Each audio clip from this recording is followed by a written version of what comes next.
Të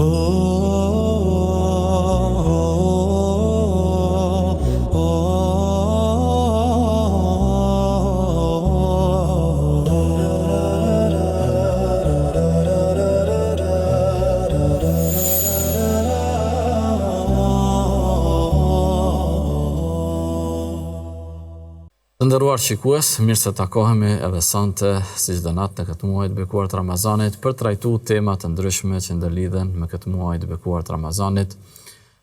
Tema të ndryshme e që sonte kërkojmë pak më shumë vëmendjen e juve, se kemi një temë të veçantë, e paksa edhe të ndërlikuar, e që kuptimi sa më i mirë i kësaj teme na ndihmon për të kaluar në emisionin e ardhshëm ku do ta trajtojmë këtë temë nga një këndvështrim tjetër, më bashkëkohor, e për të elaboruar këtë temë që ka të bëjë me shikimin e hënës, kryesisht për muajin Ramazan, të ftuar kam hoxhën e nderuar Alaudin Abazi, të cilit i dëshiroj mirëseardhje. Hoxhë, mirë se erdhe në emision. Mirë se gjej.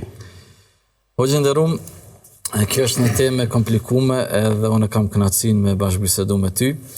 Po fillojmë pak me na tregu edhe për shikuesit që na ndjekin konceptin e hënës, kalendarit lunar. Tash njerëz besimtarët e shohin jemi në vitin 1447, ai bën që kalendari lunar ka më shumë ditë, më pak ditë, më shumë muaj. Çka është si koncept muaji hënor që Ramazani është një prej muajve hënor? Bismillah, salatu wassalamu ala rasulillah. Nuk ka dyshim që Ramazani është një nga muajt hënor, dhe kjo nuk është rastësi, pra ka qenë vullneti dhe dëshira Zotit Madhërisëm që llogaritja e agjerimit të jetë sipas kalendarit lunar hënor e jo në një formë tjetër. Nëse e shikojmë kalendarin lunar apo hënor në përgjithësi, atëherë e shohim që vërtet është sistemi i vetëm njerëzor apo mundësia e vetme që njeriu nëpërmjet vrojtimit të hënës të arrijë ta mat kohën në formë të drejtë për drejtë, pa pasur nevojë pra në një formë më të thjeshtë, vetëm në vrojtimin e hënës. Dhe kjo është në formë shumë primitive, pa pas nevojë për teknologji apo gjëra. Tash ndoshta fjala primitive mund të ketë edhe po në formë të thjeshtë që nuk ka nevojë, pra nuk na nevojitet një ekspert i profilizuar i cili i njeh rregullat dhe gjërat, po është i njëjtë si për me thonë njeriu i cili jeton në shkretir, po gjithashtu edhe dikush tjetër ndoshta që jeton në rokaqe të lartë, ose sikur ndonjë shkencëtar që i njeh shkaqet dhe arsyet edhe din me dhënë shpjegim shkencor çështjen e ndryshimit, po në anën tjetër një njeri i thjesht i cili ndoshta nuk ka mundësi me i kuptu këto gjana, po i mjafton vetëm me shiku ka hana dhe të kuptoj, dhe kjo e them me plot përgjegjësi, të kuptoj qartë në cilin ditë të muaj gjendet. Tash përcaktimi hënës e përcakton edhe fillimin e muajit, po cila pjesë duhet shikohet hëna? Ne shohim ndonjëherë hëna është, domethënë sa ka dalë, ndonjëherë është e plotë, kur është hëna e plotë është fundi i muajit apo fillimi. Cila është ajo që e bën legjitim fillimin e një muaji sipas kalendarit hënor? Po fillimisht duhet kuptojmë që lëvizja apo ajo çfarë ndodh me ndryshimin e muajit apo me ardhmjen e hënës së re në përgjithësi është se e dim që hëna sillet rreth tokës. Dhe ajo sjellje që e realizon hëna ndodh për një periudhë prej 29 ditë mundet me qenë 12 orë. Një muaj hënor i ka 29 ditë, nuk i ka 31 apo 28. Po mundet mi pas 29 ditë, zakonisht i ka 29 ditë e disa orë, po nga një herë ato orë mund të konsiderohen prej muajit 29, disa nga një herë ajo ditë mund të konsiderohet që është dita e 30 e të njëjtit muaj. Përmendet më herët që shikimi hënës është shumë i thjeshtë dhe njerëzimi qysh prej kur kanë filluar me i numëru ditët muajt e kanë përdorur këtë kalendar. Po edhe në aspektin fetar përcaktimi këtyre muajve, a ka pas prej umeteve të mëhershme që kanë shfrytzu muajin hënor për të përcaktuar datat, festat edhe do të thënë aktivitetet e tyre fetare. Në fakt, nëse bëjmë një analizë pak historike të çështjes së kalendarave të cilat janë përdorur në histori, posaçërisht tek si quajmë fetë qiellore, tek fetë hebreje dhe krishtere, atëherë shohim qartë se edhe fillimisht edhe tek hebrejt është përdor kalendari lunar. Dhe kjo shumë qartë vërehet edhe në shpjegimet e tyre. Nuk është specifik vetëm me muslimanëve, po gjatë historisë. Në fakt, esenca është kalendari lunar, nuk është kalendari diellor. Në kalkulim të viteve. Gjithmonë ka qenë kjo. Tash më vonë ka ardhur mbështetja në kalendarin diellor. Edhe tek hebrejt ka qenë mbështetja në ndërrimin e hanës apo në hanën e re në përgjithësi, por tek ata në shënimin e festave të tyre, posaçërisht fillimin e vitit të ri, mirë po ata janë ballavaçuar me problemin e këtij ndryshimi të vazhdimisht për arsye se nuk e përmendëm kalendari hënor është më i shkurt se sa ai diellor për 11 ditë. Prandaj edhe kjo shkakton që gjithmonë fillimi i vitit 354 ditë, që fillimi i vitit mos jetë gjithmonë në një kohë caktuar. Pra me kalu, do të thonë në stina ndryshme. Kalon stinë të ndryshme, kështu që ndryshon fillimi i vitit nuk është gjithmonë njëjtë. Pastaj, prandaj edhe hebrejt për t'ju largu kësaj, për shkak se tek ata fillimisht viti i parë hënor, sipas tyre ka filluar në mars, në fillimin e stinës së pranverës, dhe atëherë është edhe festimi i Pashkëve, dhe janë ballavaçuar me problemin se kanë ndërlidh këtë fest edhe me korrat e tyre, posaçërisht me pjekjen e Elbit, dhe kjo pastaj me ndryshimin siç tham çdo vit ka ndryshuar 10 ditë, janë detyruar, kanë bën një lloj ndërhyrje dhe kanë caktuar që nganjëherë çdo 2 vit apo 3 vite i kanë caktuar një muaj shtesë për të rikthyer ende në kompenzuar ditët e kalkulimit të Dhe sipas tyre tash çdo 2-3 vite ende punojnë hebrejt me këtë kalendar, po çdo 2-3 vite e kanë si rregull, e kanë bën aspekte, e kanë llogaritje matematikore dhe astronomike, dhe çdo 2 vjet respektivisht 3 vjet e shtojnë një muaj të 13 dhe kështu kthehen prapë në pozicionin e tyre për të mbajtur atë nivelin që gjithmonë festet e tyre të mbahen në një kohë caktuar, për shkak se siç thash e kanë lidh me kohën e pjekjes së Elbit, pra për të festuar edhe ato të ardhurat e tokës që i kanë marrë në atë kohë. Edhe te krishter, ajo që ka dihet qartë, për arsye se ne e dim prej Isaut alayhis salam, rrjedh nga feja hebreje, pra nuk është që janë thirrë në një diçka të veçantë. Ka qenë një orë fe tjetër atëherë natë. Edhe ata janë bazuar, edhe e shohim të gjitha festat e tyre, Pashkët, edhe darka e fundit, gjitha ndërlidhen me kalendar lunar. Ndryshimi edhe tek krishter ka ndodhur në kongresin që është mbajtur në vitin 325, dhe aty kur e ka zyrtarizuar perandoria romake fen krishtere, faktikisht një nga dakordimet të cilat i kanë bërë krahas shumë ndryshimeve që kanë bërë, ka qenë edhe konvertimi në kalendar diellor. Heqja dorë nga kalendari. Realisht edhe muaji diellor janë emrat perandorëve romakë dhe kanë dashur mi promovu mujtë e tyre. Në fakt e shohim edhe në radhitja ashtu gjendet. Juliani, Augustini e tjerë. Edhe prandaj ata e kanë adaptuar këtë formë të kalendarit, dhe tash automatikisht kanë kalu në çdo llogari në kalendarin diellor, megjithse prapë në festimin e Pashkëve të krishtere, edhe tek katolikët, edhe tek ortodoks, prapë e ndërlidhin me kalendarin hënor, kryesisht me muajin hënor, po jo një muaj caktuar, po muaj i cili bie në muajin, po në kalendarin diellor të marsit. Pra hana e re e cila lind pas 21 marsit, e diela e parë, pas hënës së re konsiderohet si fest Pashke, që mundet me ndryshu si ditë, po mundohen me mbajt në këtë aspekt. Pra edhe ata kanë, çka është interesante, e ke parasysh edhe tek arabët e ignorancës, edhe ata kanë pas kalendarin hënor, por edhe ata kanë bërë ndërhyrje të këtilla në kalendarin e tyre, posaçërisht tek mujt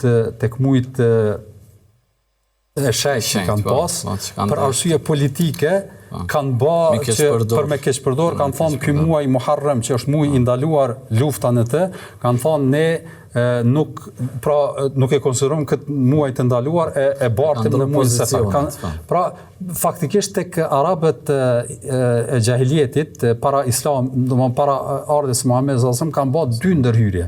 Ndërhyrja e parë ka qenë kjo ndrrimi i emrave të muajve, dhe ndërhyrja e dytë edhe tek ata kanë bërë ndryshim të data, po jo në metodologjinë e hebrejve apo të krishterëve, kanë pas një metodologji, kanë caktuar një udhëheq të fisit të tyre që ka qenë fisi Kanaan, dhe ai ka caktuar që të kthehen vazhdimisht në një kohë caktuar. Për arsye se tek ata ka qenë aspekt tregtar haxhi, që u ka mbetur nga koha e arabëve, nga koha e Ismailit dhe Ibrahimit alayhis salam, janë mundu gjithmonë me mbajt në një kohë caktuar të verës, prandaj ka ndryshuar edhe kohën e haxhit vetëm për të mbajtur atë sezon, do thot adhurimit, po njëkohësisht edhe tregtisë në kohën e verës e as në kohë tjera. Shpallja e fundit ka ardhe ka volos sistemin kalendarik nëpërmjet llogaritjes hënës, sidomos për muajt. Kjo nuk nënkupton se çështja e diellit është pa interes për islamin edhe fenë tonë, sepse i kemi edhe namazet ditore të përcaktuara me diell. Po çka bën kalendarin hënor më të veçantë, ose çka bën me dallu prej kalendarit diellor, specifikat e tij që sheriati e ka përzgjedh që kalendari hënor me qenë më i përpikt për kalimin e muajve dhe përcaktimin e festave. Ashtu siç tha, kur Allah i Madhërisht ka lidhur aspektin e disa adhurimeve, ashtu siç the, nuk është ignorim tërësisht i diellit, po ajo që është veçantia e kalendarit hënor qëndron në faktin se lëvizja e hënës si ndodh në rreth tokës, ajo formë e lëvizjes pra është shumë precize, dhe dallimet janë shumë të vërejtshme. Po të njëjtin gjë nuk mundesh me bë sipas kalendarit diellor. Për arsye se kalendarin diellor, pra toka lëviz rreth diellit, dhe ai lëvizje që ndodh për 365 ditë që kthehet në pozicionin në cilën e ka, pra zgjat një vit. Kurse lëvizja e cila ndodh e hënës në raport me tokën ndodh për 29 ditë. Dhe nëse bëjmë një krahasim shumë thjesht, është njëjtë sikurse akrepat e orës. Pra akrepi i gjatë që tregon minutat është më preciz se më shpesh, më i qartë edhe më konkret. Se sa akrepi i cili shënon orën është shumë i vogël edhe shumë është vështirë të dallash duke shikuar vetëm atë akrep, se a është ora 4:30 apo është më shumë apo më pak. I bjen që për kalendar diellor do të më mbaj shënime vazhdimisht. Dhe gjatë hulumtimit e kam pas lexuar që nëse kushtimisht ai regjistruesi i ditëve kish me zonë gjumi 2 ditë, nuk mundet me vrejt dallimin e diellit pas 2 ditës se në cilën ditë është. Ndërkaq nëse kushtimisht i kish humb fletorja një musliman në kalendar hënor, të nesrit mundet me pa hënën me ditë cilën ditë është. Po ajo është në fakt sipas kalendarit diellor, që është interesante, edhe caktimi i muajve janari, shkurti, marsi, nuk është që kanë ndonjë specifik. Dita e 31 prej të parit nuk ka ndonjë dallim. Nuk kanë specifik. Për shembull tek kalendari hënor lunar është të thotë se Muharremi e bën atë lëvizjen e caktuar, kurse tek kalendari diellor janari nuk nënkupton se ka bën ndonjë pra zhvillim, për arsye se mund për këtë shkak edhe mund të shtohet edhe ndonjë muaj më shumë, po në fakt caktimi 12 muajve sipas kalendarit diellor kuptohet apo nuk kuptohet se është marrë nga kalendari lunar, jo që ka ndonjë specifik në vetvete. Po ajo përparësia e kalendarit hënor qëndron në faktin se urtësia dhe ajo drejtësia universale në këtë aspekt. Për arsye se tash ta marrëm për shembull çështjen e Ramazanit. Po të ishte në një kohë caktuar, verës apo dimrit, gjithmonë në një kohë fikse, atëherë do të kishte edhe padrejësinë mes atyre njerëzve që jetojnë në vendet e nxehta dhe ata që jetojnë në vendet e ftohta. Dikush do të agjeronte 20 orë gjithmonë, dikush do të agjeronte 2-13 orë apo 10 orë, dhe kjo nuk do çdo 33 vjet kthehet në esencë dhe e provon besimtarit të gjitha. Pastaj ajo çka është e rëndësishme në këtë me pas edhe aspektin e lidhjes së adhurimit edhe natyrën me natyrën. Pra e nxjerr besimtarin nga muret dhe nga ajo përditshmëria dhe e lidh me trupat qiellor, me natyrën, edhe kjo jep me kuptu besimtarit se vërtet është pjesë e një krijimi të Allahut Madhërisëm, të kozmosit në përgjithësi, dhe kjo jep atij edhe një lloj meditimi që të kuptoj madhështinë e Allahut Madhërisëm vazhdimisht duke shikuar hanën edhe përcjell këto lëvizje në përgjithësi. Edhe e treta ndoshta apo ajo që është e rëndësishme është që mos m'ia dhon të drejtën vetëm elitave të dinë edhe të gjykojnë në daljen e mujve dhe nxjerrjen. Ose na shati manipulojnë mas ne masat që nuk. Faktikisht nëse jem korrekt edhe e lexojmë pak sa i përket kalendarit diellor, atëherë shohim ka ndërhyrje të jashtëzakonshme. Janë shty julin në augustin, e du një ditë më shumë, du një ditë më pak. Faktikisht është domthonë siç e përmendet ka tash qershori, gushti edhe korriku i kanë ka 31 ditë dhe veçantë. Edhe kur shpjegojmë arsye pse i kanë caktuar ka 31 ditë, për arsye se gushti që është në emrin e Augustit i ka pas 31 ditë. Pastaj juli ka dashur me pas njëjtën, edhe nuk ka pranuar që të jetë më pak, që muji i tij të ketë më pak se sa muji i janari, pse s'ja kanë heqë edhe një ditë shef Alotin. Se shumë të na janari shumë i gjatë thonë. Mirë. Kalojmë pak hoxh te aspekti klasik i fikhut. Neve na intereson tash në lëmin e fikhut. Fillimi i muajit Ramazan përcaktohet me shikimin e hënës së re, dhe feja ka konsideruar këtë si aspekt legjitim për ta filluar hënën. Na elaboro pak prej praktikës pejgamberit alayhis salam, trajtimit të fuqahave, si trajtohet shikimi i hënës si legitimitet i fillimit të muajit Ramazan kryesisht. Shikimi i hënës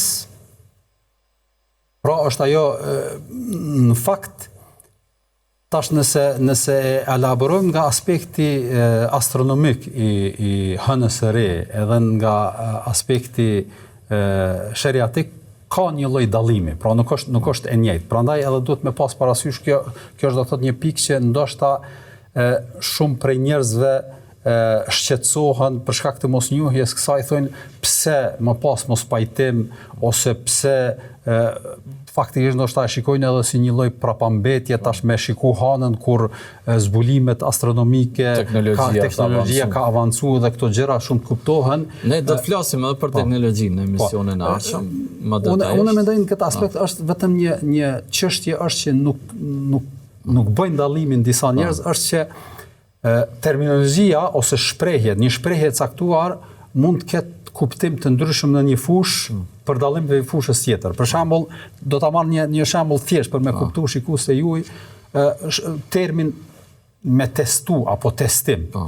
Në mjekësi është për qëllim testimet laboratorike, domthonë që njerëzit i bëjnë për analizat e ndryshme, kurse testimi në fushën e arsimit apo diturisë është do të testohen nxënësit, pra provimi, pra ka dallim se si përdoret. Prandaj edhe shikimi apo hëna e re apo dalja hënës re në aspektin astronomik dallon nga ajo si perceptohet apo siç kuptohet apo siç synohet në fushën e islamit apo fikut në përgjithësi. Për arsye se në astronomi hëna e re del në atë moment kur e bën çatë rrotullimin e plot me minuta fikse precize. Edhe ajo që është e qarta është që kjo nuk ka mundësi që të mos dihet, me thonë, sipas llogaritjave astronomike edhe njohurive që tash i posedon shkenca, dihet shumë qartë në cilin moment, cilin sekond, e sa minuta, 44 minuta. Dhe ajo është momenti kur lind hana e re. Mirë, po ajo lindje në momenti që lind, me thonë kushtimisht hana e re, në horizont ajo është nuk duket. Nuk do me thonë që e shohin njerëzit. Po nuk ka mundësi me u pa. Për arsye se në atë moment ndriçimi që ja jep dielli hanës nuk duket nga toka. Për banorët e tokës me pa. Duhet kaloj një kohë parafërsisht mund të me qenë 12 orë, 15 orë, ndoshta 20 orë. Varësisht prej pozicionit. Po. Edhe pastaj që ai ndryshim të reflektoj në formë të qartë në tokë. Prandaj nëse në astronomi lindja e hanës nuk kupton ai momenti i realizimit të atij cikli, në shkencën islame lindja e hanës në kupton atë moment që kemi mundësi ne me pa shkelcimin e hanës nga toka. E kjo është dallimi të cilën ne nuk e bëjnë disa njerëz edhe i shqetëson për arsye se e para dihet me minuta dhe me sekonda. Kurse e dyta mundësia e shikimit këtë e pranojnë edhe astronom në përgjithësi, nuk është gjithmonë njëjtë. Edhe nuk ka varësisht për rrethana, pozicionit hanës, pastaj edhe kushtet atmosferike. Nuk është gjë që përcaktohet në mënyrë matematikore, po duhet më pa. Për këtë arsye, pavarësisht që astronomia ka qenë shumë e zhvilluar edhe në kohët e lashta, ani pse nuk e kanë pas teknologjinë, prej të dërguarit sallallahu alaihi wasallam edhe gjithë dietarët mas nej e kanë trajtuar çështjen e shikimit të hanës dhe nuk ka pas mos pajtim në këtë, se besimtarët e kanë pas edhe si zakon që me pa hanën.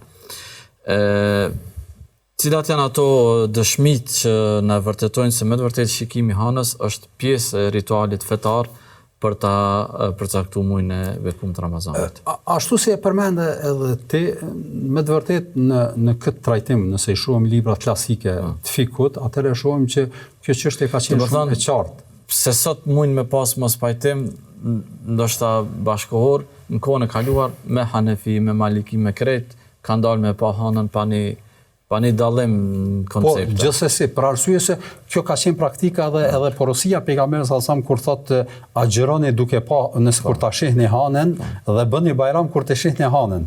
E kanë ndërlidh aspektin e fillimit, respektivisht edhe të përfundimit të Ramazanit me shikimin e hanës.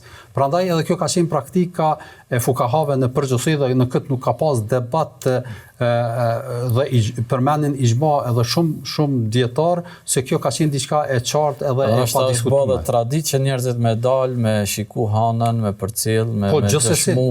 Si pranohet, kush duhet me pa hanën, si përcaktohet muaji hënor? Muaji hënor, pra ajo çfarë kërkohet është që kur vjen dita e 29, respektivisht është në natën e 29, dalin njerëzit muslimanët edhe e përcjellin hanën nëse duket në kohën pas perëndimit, nëse duket një kohë e caktuar, edhe pastaj perëndon dhe kjo është ai shikim se jemi futur në ciklin mujor 3 apo ka dalë hana e re. Dhe këtë mund ta shikoj secilin, nuk ka pas një, me thonë kushtimisht, një ekskluzivitet që personat caktuar duhet ta shohin, po kjo ka qenë e drejtë e të gjithë njerëzve ta shohin. Edhe pranohet dëshmia e atij i cili deklaron se ka pa, normal, nëse është i drejtë, nuk është kompetent, nuk akuzohet për bashkëtrim ose për gënjeshtër e kështu me radhë, po dihet që është një person i drejtë, i mirë, musliman i mirë e kështu me radhë. Nëse mund me pas vranësira ose diçka që jo të gjithë njerëzit mund me pa. Përndryshe nëse cili është shumë i hapur, disa fukaha nuk kanë qenë pak më rigoroz, mos me pranu mendimin e vetëm dikujt. Po, e kam përmend këtë. Se është situatë që krejt njerëz e shohin, prej nga dole ti me dëshmu nëse s'ka edhe një grumbull njerëzish. Zakonisht këtë e kam përmend dietarët e mëdhëbit Maliki, kanë thonë nëse është rrethana që ka qielli është horizonti është i pastër dhe mundësia e shikimit hanës është shumë evidente, atë në këtë rast kanë kërku që më shumë të dëshmojnë. Mirë po nëse rrethanat janë pak më të vështira dhe varet prej vendit edhe pozicionit, atëherë edhe dëshmia një personi mirët për bazë dhe në këtë nuk ka ndonjë mos pajtim përveç sigurisë që disa kanë evidentu. Duke u bazu në këtë sistem, nëse më thënë, këtë mënyrë, i bjen që elaboruar edhe më herët, jo domosdoshmërisht mundet me u pa hana njëjtë prej gjitha viseve. Edhe ja që ndodh në një vend, hana me u pa, qoftë për shkak pozicionit edhe ndriçimit të diellit, qoftë edhe për shkak të vranësirave dhe qartësisë së qiellit. Çka ndodh, çka kanë thënë fukahat atëherë, gjëra që janë kanë të ndodhshme praktike, kur disa muslimanë në një vend e kanë pa hanën, të tjerët janë privuar nga pamja e hanës. Edhe ata që privohen nuk e fillojnë Ramazanin të nesërmen, presin me dalë hana e qartë.